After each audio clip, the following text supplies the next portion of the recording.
Washington Journal continues. And joining us now is Katie Bo Williams, a staff writer at The Hill. She's here to talk about the latest WikiLeaks revelations of the past few weeks and what some describe as the weaponization of WikiLeaks in campaign 2016. Good morning, Katie Bo. Good morning, Kimberly. So let's start about these leaks. Where exactly are they coming from? So these are emails that have been allegedly stolen from Clinton campaign chairman John Podesta's personal email account. And by most accounts, this is probably the work of Russian intelligence. That has not been confirmed yet. U.S. intelligence came out and was very clear in saying that the theft of the DNC emails was the work of the Russian government. They have not made a similar attribution here. Private security firms have come out and said, look, we've done a forensics analysis. This is very likely the same group. But we're still somewhat cautious in making that attribution. Okay, and so what is WikiLeaks? Tell us a little bit about that, and why would they be interested in John Podesta's emails? That's a great question. WikiLeaks is an anti-transparency platform. They believe in basically exposing power and corruption by producing unedited mass troves of documents. But it's an interesting organization because to talk about WikiLeaks is to talk about its founder, Julian Assange.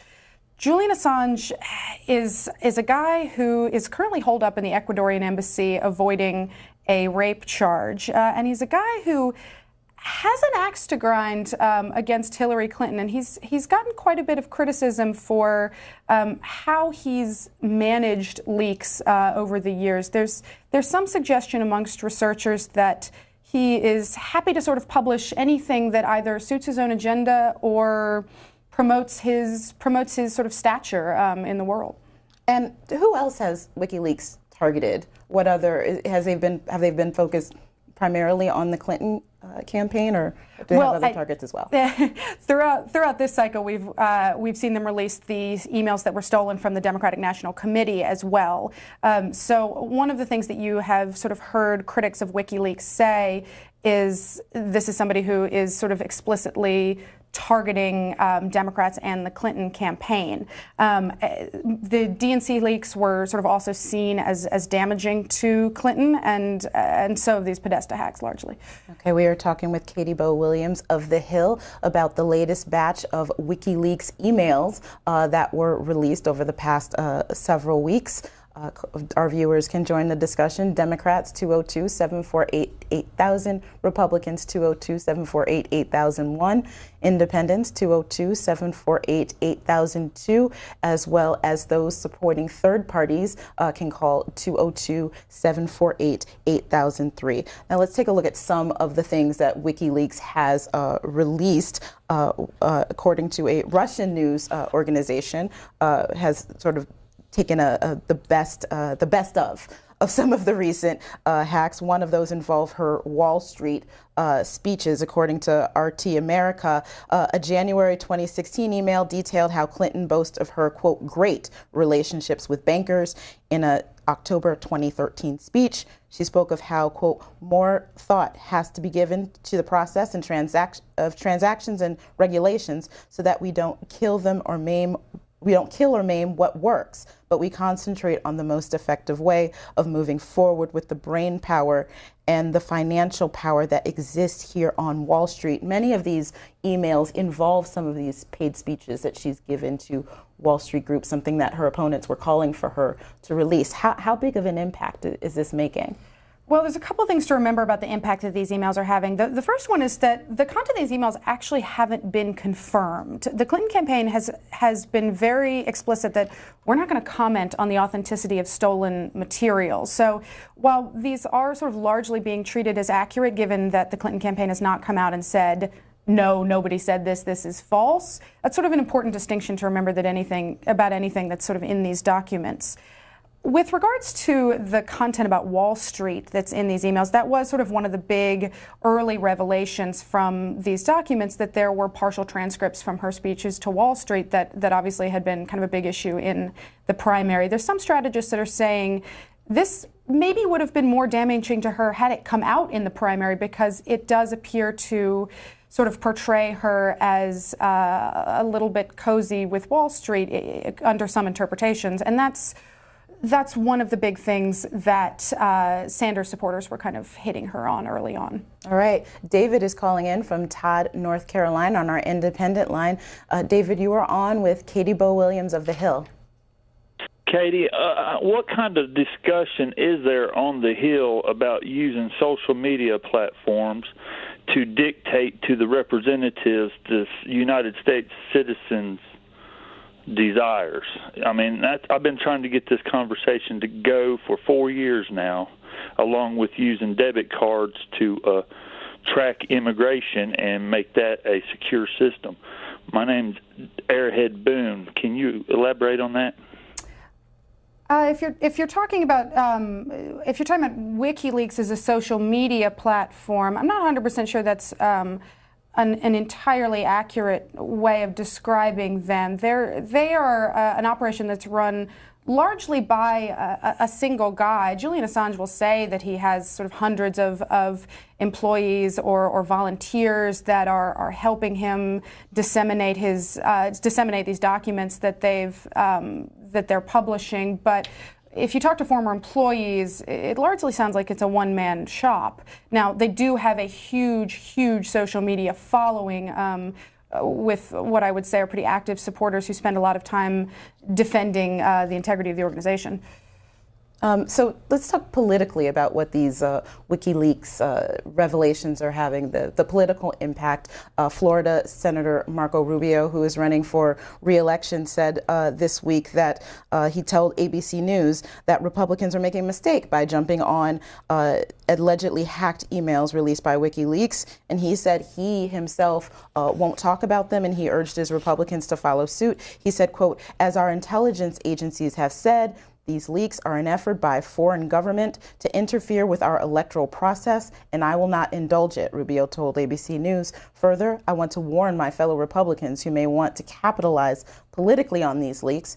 Today it's the Democrats, tomorrow it could be us." How troublesome is it, potentially troublesome for those who are using these revelations? Well, that was a big deal, Marco Rubio coming out and sort of effectively echoing the Clinton campaign line. And I think what you're seeing is kind of a hardening of Republican attitudes against WikiLeaks, because the biggest debate in Washington right now is, how do we talk about WikiLeaks? Do we talk about them like a journalistic outlet that is putting out content that's fair game to have in the political discussion? Or do we talk about them as a bullhorn for the Russian government and as as the work of a single guy who's got an axe to grind? So there's a lot of dispute about whether or not this is a true journalistic outlet or whether or not this is an attempt by the Russian government to interfere in the U.S. election. All right, Jean's calling in from Leander, Texas on our Republican line. Jean, you're on with Katie Bo Williams. Yes, hi. I'm a little confused here. The Democrats seem to have gotten to this kind of a last refuge of the scoundrel defense, which is that the Russians are trying to influence our election by publishing these emails. But looking at what's in them, it sort of seems to me like their principal offense is basically exposing how the Democrats and the press are conspiring to steal it. Well, there's a lot of concern, I think, from quite a few Republicans that the content of these emails themselves are not getting enough attention. I think you're seeing a couple of different things happen here. I think part of what's going on is, even though the content of these emails are being reported on, the Republican candidate himself hasn't really grabbed a hold of sort of the individual allegations in these emails and sort of raised them to the level of a campaign issue. There's also some question about what interfere in the election actually means. So when the U.S. intelligence community came out and said the DNC hack is an attempt to interfere in the U.S. election, they didn't offer any more details of that. They sort of left that open to interpretation. And that doesn't necessarily mean helping Donald Trump. It might just mean sowing disunity, sowing uncertainty, sowing discord in the electoral process. Okay, let's take a look at what Hillary Clinton herself said about the WikiLeaks email dumps during this past Wednesday's presidential debate. You are very clearly quoting from WikiLeaks, and what's really important about WikiLeaks is that the Russian government has engaged in espionage against Americans. They have hacked American websites, American accounts of private people, of institutions. Then they have given that information to WikiLeaks for the purpose of putting it on the internet.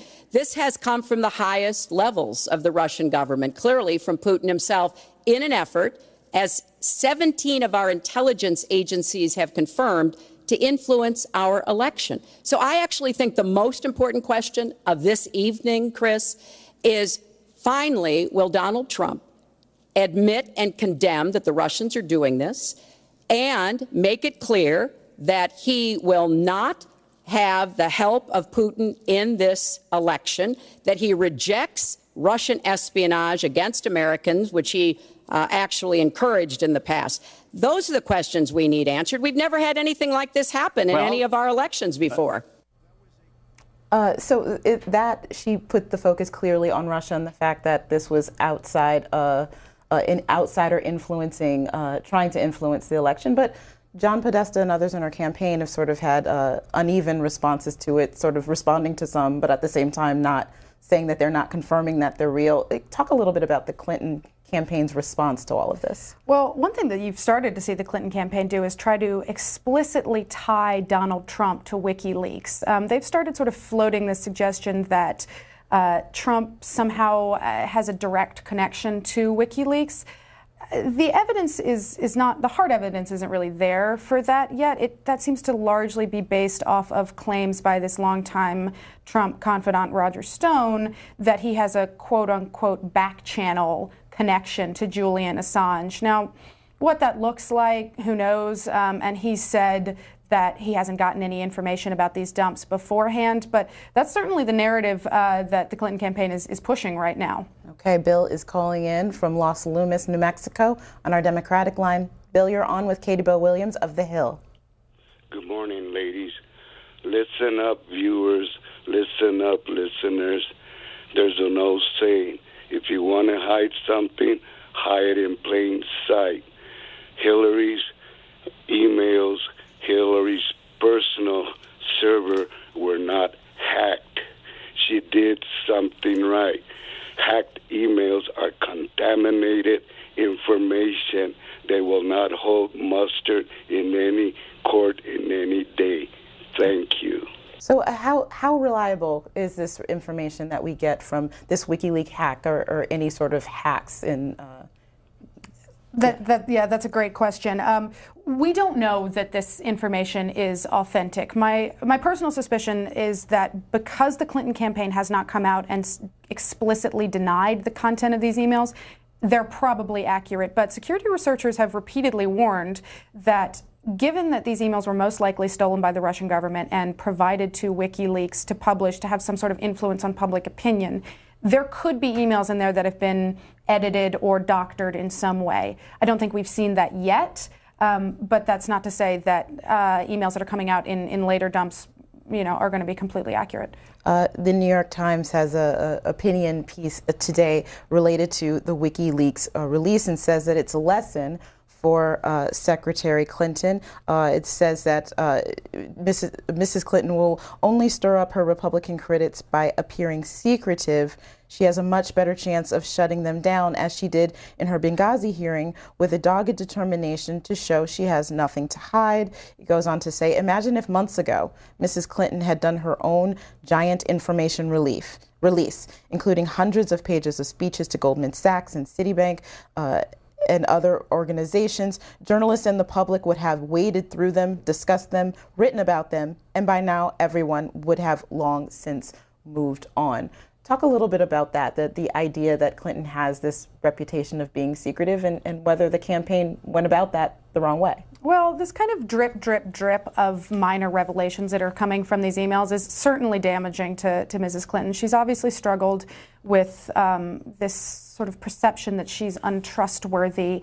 And the the slow and continual release of documents that have been stolen, giving them sort of the perception that they were something that was hidden, I think has sort of played into that narrative. All right, Tommy's calling in from New York City on our Republican line. Good morning, Tommy.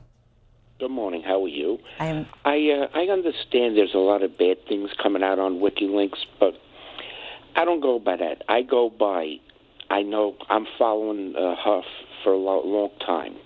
As long as I've heard or known, she always says, "Oh, we're the Rodham Clintons. We're from Illinois." Now, a few months I put on the TV, and I hear her making a speech for coal miners and this and that. She wanted their vote. All of a sudden, now 25 years later, she's from Scranton, Pennsylvania. I heard her say it with her own mouth. My point is, she will do and say anything to get what she wants or to get a vote. That's proof of lying, not WikiLeaks and other things. She'll do and say anything to get what she wants, and that's why I don't trust her. All right, Tommy, let's let Katie Bo Williams respond to you. Well, perhaps one of the most damaging emails that has come out of this release was the excerpt from one of the transcripts of her Wall Street speeches, in which she talks about the need for a public and a private position in policymaking. That has certainly been probably the single expression from these emails that has kind of gained the most traction, perhaps because it does play into some concerns that critics have of Mrs. Clinton, that she is not trustworthy. All right. One of the emails that were released appear to show a private email account of current President Barack Obama. It says in the Obama emails, according to RT America, emails from an account possibly used by Barack Obama before winning the election in 2008 were revealed on Thursday. These were emails to John Podesta. One that said was from John Podesta to Obama, which said, "On the chance that President Bush could raise this with you tonight, I wanted you to be aware that it is the unanimous recommendation for your advisor that you not attend discussing a G20 meeting that was taking place after the election, but before Barack Obama was installed."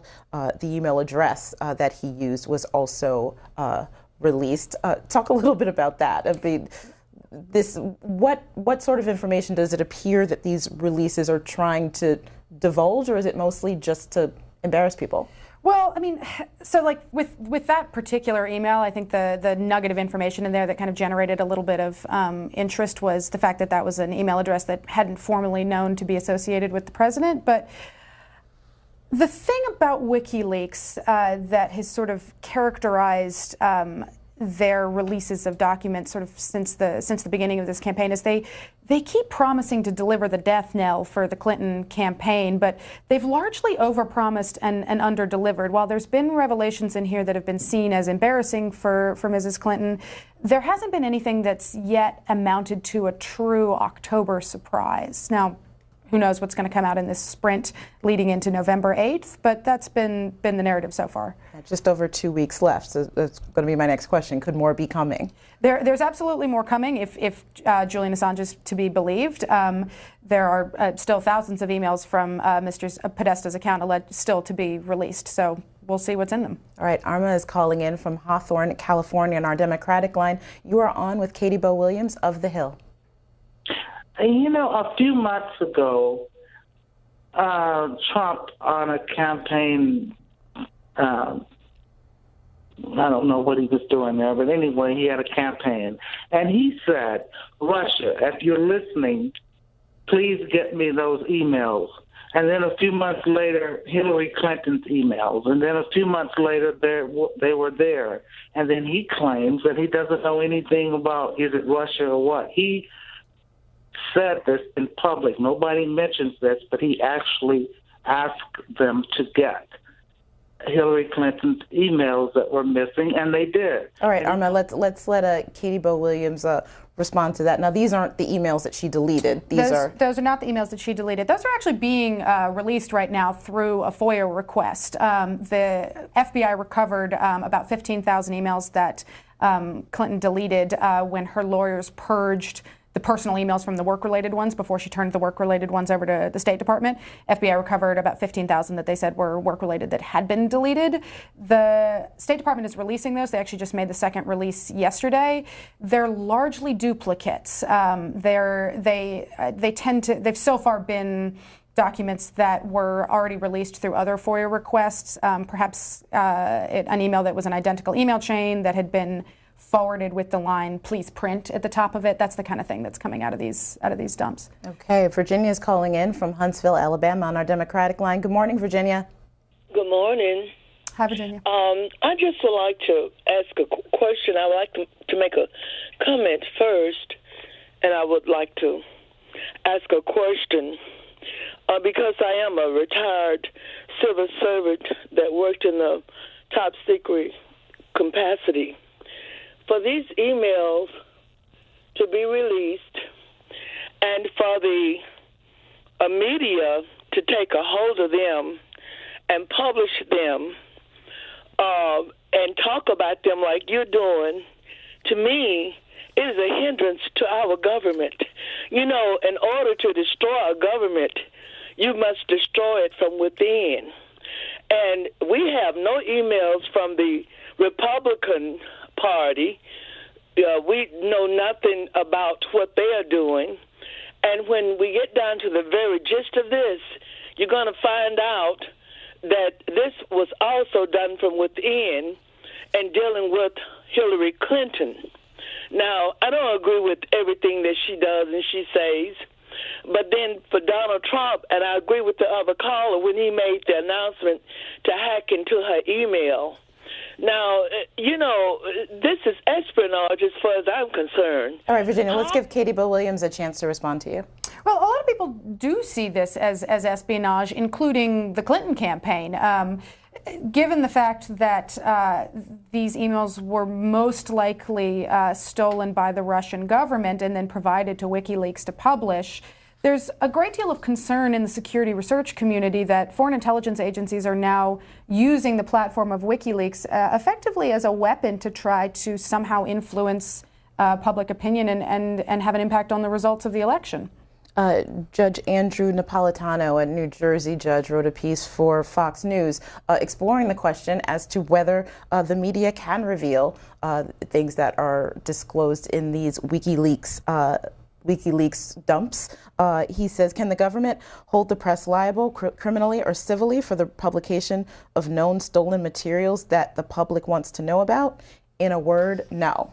He goes on to say this material is in the public interest and said, in a free society, one in which we do not need a government permission slip to exercise our natural rights, all people enjoy the right to know if the government is spying on us in violation of the constitutionally protected and natural right to privacy. We also have the right to know about the financial shenanigans or uprightness and honesty or dishonesty of those who seek the highest office in the land. What conversation did you have at the Hill in how to cover these things and whether it was okay to write or talk about them? Well, they're in the public eye and they've been released. So we've been pretty aggressive in covering both the content of these emails, of course, making clear that they were stolen and have not been authenticated, as well as sort of the larger geopolitical conversation surrounding whether or not this is an attempt by the Russian government to influence the election. But one of the really interesting things about WikiLeaks that you're hearing from quite a few of the research critics of the organization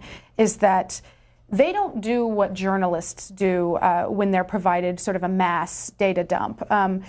What some of my sources in the security research community are telling me is that genuine whistleblowers are not going to WikiLeaks. They're going to The Guardian or they're going to the organization that put out the Panama Papers, because journalists have a process by which they remove personally identifiable information that isn't of the public interest, and they also vet it for accuracy. WikiLeaks has a very dump it all approach. Anything that they get, they're going to stick out there. They don't pull personal information for people that might be vulnerable and have no public interest. And they've received a lot of criticism for that. There's also some big questions about how they fact check their information. They're not very transparent about what their process is for ensuring that these documents are authentic and haven't been tampered with. They say they have a 100% strike rate, but there's really no way to know. Okay, John is calling from Southampton, Pennsylvania on our Republican line. John, you are on with Katie Bo Williams of The Hill. Good morning. I want to address this allegation that the Russians are behind it, and Trump is a dupe of the Russians, and whatever. Interestingly enough, you may be aware, you had as a guest about a year ago the author of Clinton Cash, simply that, Clinton Cash. And it was really an explosive book that had all kinds of revelations. And it was reviewed by the Washington Post and the New York Times. And you can Google it, specifically Uranium One, Clinton Cash, New York Times. And it's a fascinating story. But I read the book almost immediately. And the Uranium One story, which is just one little segment in the book, is extraordinary. Bill Clinton took his good pal on his private jet. His friend flew him to Kazakhstan. Bill met with the dictator, had a big feast. The next day, Bill took his good friend, billionaire to meet the dictator. There was a competition for uranium rights in Kazakhstan, which all the major companies in the world were fighting for. Well, John, do you have a question for Katie Bo Williams? A week later, he was given the contract. Ultimately, what happened is the Russians acquired the company, and the Clinton Foundation got $140 million of campaign contributions. I mean, the foundation got $140 million of contributions to the Clinton Foundation. All right, I want to give Katie Bo a chance to respond to that.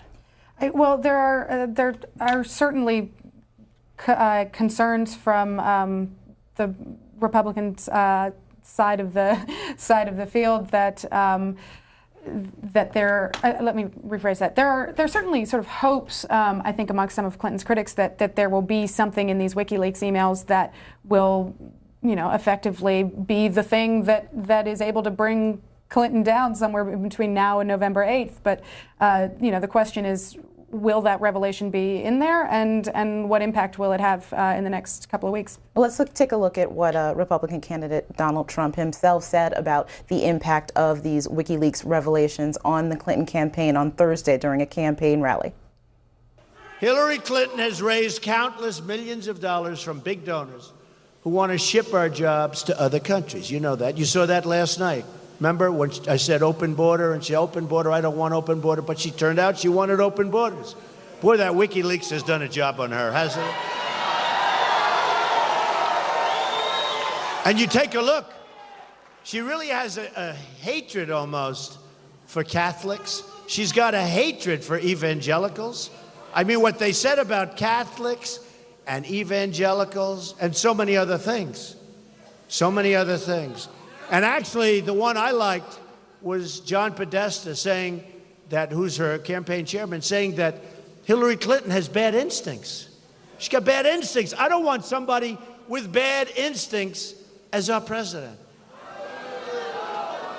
I'll tell you, if I were Hillary, I'd fire that guy. He's saying so many bad things.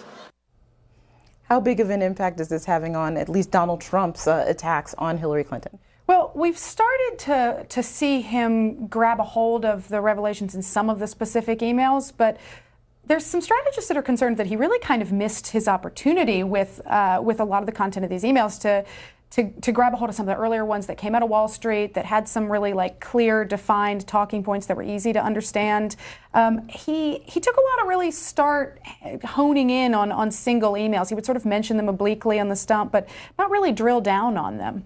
And some of them, some of the emails did have some things he could have taken a hold of. For example, the claim that of pay to play during her tenure at the State Department. Again, RT America says that one email from Clinton aide Huma Abedin to Robbie Mook and John Podesta in January 2015 details how Moroccan authorities donated to the Clinton Foundation's Clinton Global Initiative to get access to Clinton. Abedin says, quote, King has personally committed approximately $12 million, both for the endowment and to support the meeting, end quote, and that, quote, the condition upon which the Moroccans agreed to host the meeting was her participation. If Hillary Rodham Clinton was not a part of it, meaning was a non-starter. How problematic is things like this and allegations of pay to play? Well, that's pay to play allegations are certainly one of the biggest things or one of the biggest criticisms that she has faced from Trump and from other Republican critics. And that 2015 email, which was sent shortly after she had announced her candidacy for president, not when she was Secretary of State, certainly could be interpreted as playing into those criticisms. All right, Robert's calling in from Lake Elsmore, California, on our independent line. Good morning, Robert. Good morning. My concern is, has Hillary explained the missing... Robert, can you turn down your TV volume and listen through the phone, please? Okay, I will. Sorry. That's all right. Okay, go ahead with your question, Robert. Yes. Has she explained the deleting of emails or even the destructions of cell phones to the public? Well, one thing that I would note is that when we talk about these emails that are coming out of WikiLeaks, we're talking about emails that were taken from the personal account of her campaign manager, not the emails, not emails that were sent through her personal server that were the subject of an investigation by the FBI.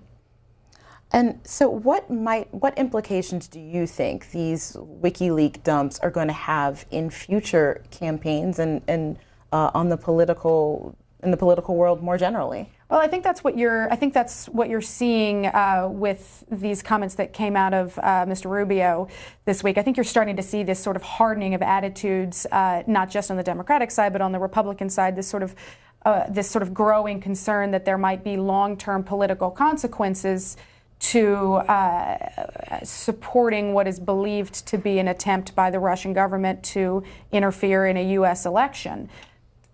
All right, Don's calling in from Sumter, South Carolina on our Democratic line. Good morning, Don. You're on with Katie Bo Williams of The Hill. Good morning, Kimberly. Good morning, Ms. Williams. WikiLeaks kind of supports the butterfly effect. Snowden, who is currently being sheltered in Russia, had no idea that when he ratted out the NSA, maybe rightfully so, what effects that would have. It gave credibility to WikiLeaks and fame. And now there's no way he could have realized that Assange would become Putin's puppet and start, spewing out information that Russia was giving to WikiLeaks. And it seems to me that a lot of Republicans are sort of living in denial. When you hook it all together, it's pretty obvious. Putin has got his doctorate in Soviet propaganda, and he's great at it, and he's applying that.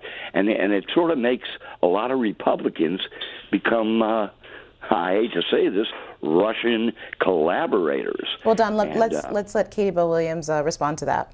Well, there is this big concern amongst the security research community that because Julian Assange will sort of publish anything that anybody gives him, that there's this real opportunity for foreign intelligence agencies that want to shape public perception, that want to get a message out there without necessarily having their fingerprints on it, are going to be able to use that platform as a bullhorn or as a tool. Now, to go back to the Snowden stuff, Edward Snowden himself has actually been fairly complimentary of WikiLeaks.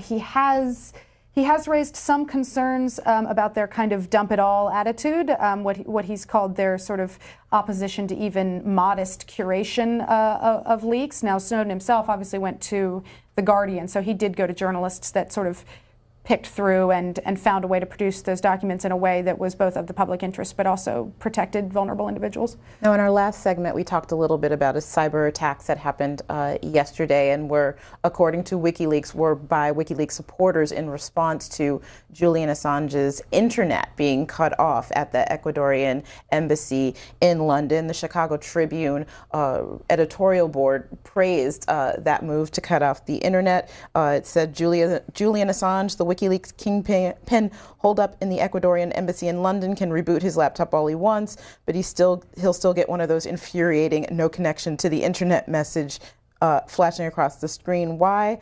Ecuador officials apparently feared they were being played as chumps in the purported WikiLeaks/Russian effort to meddle in the U.S. election. Did the United States have any role in Julian Assange losing his internet access? They're saying no. There's a lot of speculation that there was some sort of back channel pressure there, but the State Department has said that neither it nor intelligence officials were involved in pushing for that. Okay. Mike is calling in from Richmond, Virginia on our Republican line. Good morning, Mike. Yes, good morning. I just want to address something one of the earlier callers asserted to the effect that Donald Trump asked Russia to do further hacks. And I don't know how you get that out of that exchange that went on between Trump and the press, because what had happened, this was right after the Democrats had figured out that the DNC had been hacked by somebody in the Soviet Union. Well, I should say in Russia. I'm sorry. I guess I'm living in the past a little bit there. Trump, at the same time, there was all this issue about where the missing emails were, the 30,000 missing emails, and Trump made an off-the-cuff sarcastic remark that maybe the Russians could find them. And an awful lot of people on the left took this sarcastic remark, and I don't know how you missed that that's what it was, as some kind of an invitation to the Russians to continue hacking. To me, this is really absurd, and it shows a lot of paranoia, I think, on the part of the Democrats. Democrats are really, really worried that Trump can win this election. And I think... Mike, let's let Katie Bell Williams respond. Yeah, I mean, there's a lot of controversy about those comments when they came out. Obviously, the Trump campaign said, look, he was just joking. He was being sarcastic. He was talking off the cuff, as you say. And the Democrats said, no, this is an explicit invitation to a foreign power to hack the United States. The way that you're still seeing this play out is the Clinton campaign is sort of suggesting that there is this direct connection in between Donald Trump and Julian Assange and WikiLeaks. So you're still seeing that those comments kind of have legs. Another public official, Congressman Jeff Duncan, also responding to this in a tweet saying, let me be clear, thank God for WikiLeaks doing the job that the mainstream media won't. Hashtag Assange and WikiLeaks. How are people, lawmakers, responding to this? And is there any backlash to folks who rely on this information? I think there's a real split right now in terms of how to approach these leaks, both from the left and the right. I mean, obviously, the Clinton campaign has said we shouldn't talk about these.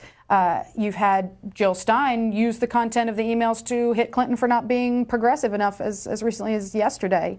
On the Republican side, there's also this split. You've got Jeff Duncan saying they're doing the job that the mainstream media won't. He's sort of kind of playing on these sort of widespread concerns amongst some Americans, and particularly amongst some Republicans, that the media is biased, is somehow colluding with the Clinton campaign.